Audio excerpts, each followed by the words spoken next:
Okay, Murray, we are at the leg curl machine. We've selected just a small amount of weight for demonstration today. If you notice, there's two handles down here at the bottom of the machine, and the way I'm laid into this thing, the resistance is placed underneath my ankles, which obviously means I'm going to have to curl this thing with the back of my legs.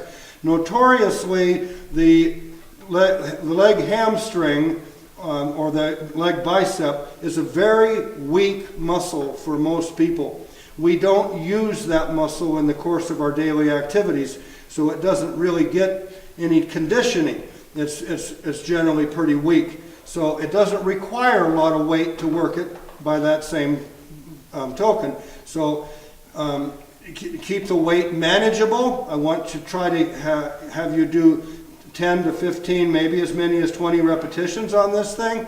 So keep the weight light to begin with, and you don't have to hang on down here, but you can. The lower the shoulder goes, the better off you're going to be as far as how many reps you'll be able to do, because it allows your glutes and your low back to be more involved. The higher up we move, get up onto the elbows in a position like this, the harder this becomes. So the higher the shoulder goes, the harder it's going to be to do this motion, because you're taking all these assister group muscles out of the picture. Okay. Okay. The worst case scenario is to come way up like this and do almost a hanging leg curl. That is really hard to do, and it really burns, and you can really feel the contraction. That's the bigger challenge then. That's a bigger challenge. Today we're just going to keep on our elbows, or if you'd like, you can hang on down here where it's very comfortable. But for the most part, you'll see most trainers end up about in this position. It's kind of lays in the mean somewhere as being in the middle of the range of what's tolerable. If you stay up here, you're not going to get very many repetitions before you fail. And that repetitions is what we want.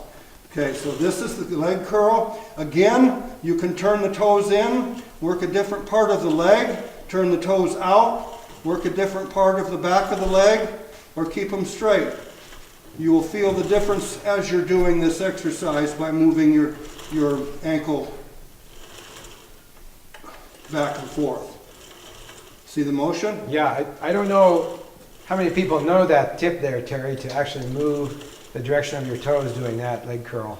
I'm guessing that's not a commonly known technique. No, most people don't take that critical of an issue to look at that. Competitively, like if I'm competing on stage, the difference in my hamstring compared to my competitors, I can win versus not. Okay. I mean, that little bit of a change is dramatically different. Now this has something to do with the quarter-inch principle, which we're going to cover a little later. The quarter-inch principle, a really cool principle. Yeah. I'll go over that with you. Yeah. We'll need some special time for that. Okay.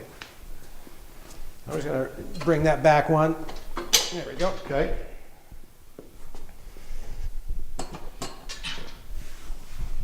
Okay, yeah, stay on your elbow, that'd be good. That's perfect.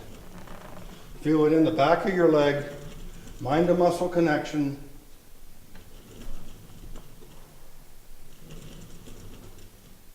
And I found that this exercise has really helped strengthen up my knees. Good. It's going to work the whole back of the leg. You're going to get a little bit of calf work in with it as well. You're also going to feel this in your glutes, in other words, your butt. You're going to feel that in those muscles as well. Ooh. I just about got a cramp when I... And clear up into your low back. So you turned your toes out and you really felt a huge difference in what part of the body you're working. Now if you turn your toes in, you'll feel that once again. So again, if we were going to do 15 repetitions here, you'd want to do 5 with your toes in, 5 toes out, 5 toes straight ahead. And mix that up, obviously. Well, I'm just surprised, Terry. I've been working out with you for about almost 4 years now. I'm surprised I never picked up on this machine before. I never told you. It just goes to show that these are some really cool tips. Yeah. Realistically, Murray, over 4 years of time, you weren't quite ready for some of this knowledge yet. I agree. Especially that mind-muscle connection concept. Mm-hmm. Just starting to pick up on that. Yeah. I can't get over that. When I put my toes outside, I just about got a muscle cramp. Oh yeah, you will. Yeah. You'll feel that in such a shocking fashion that your body is going to react differently than it ever has before. It's going to feel sensations that it's never felt before. So now remember, we're doing some tips today that most people don't have a clue about, and that's why we're touching on some of these things.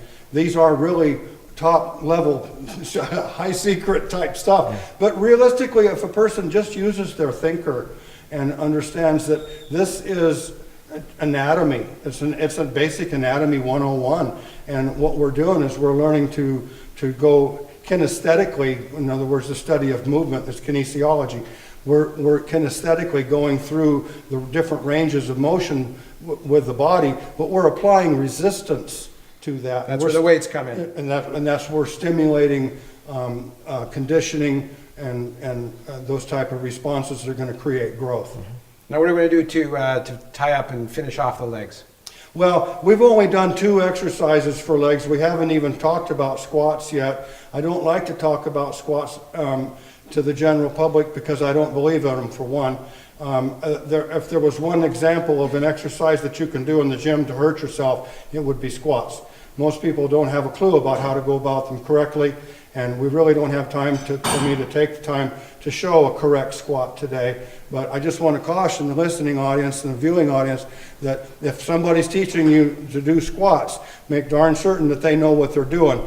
If you learn to do a squat incorrectly, I will guarantee you leg issues, hip issues, back issues, neck issues, shoulder issues, all kinds of issues that are going to grow and stem from an incorrectly done squat. Anytime you put a great deal of weight on an inch, a 1-inch bar, and place that on the top of your spine and then go up and down with it, and if you're not doing that correctly, I will absolutely guarantee that you are going to get hurt, and hurt bad. And we're in it for the long run. I mean, we want to be around for years. Yeah, we want to be doing this for a long time. We're not going to train for a week. We're going to trade for a years of weeks.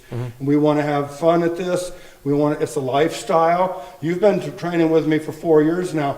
We've got a long ways to go. So you have a long ways to go. I have a long ways to go. I figure my career is maybe a long ways from being over. I'm getting into more instructional now than I am competitive, but I'm bowing out gracefully. I competed 7 times last year, which is remarkable for somebody my age to stay in shape that long. So yeah, this has been a heck of a ride. And that's a Carter Cutlery high performance tip.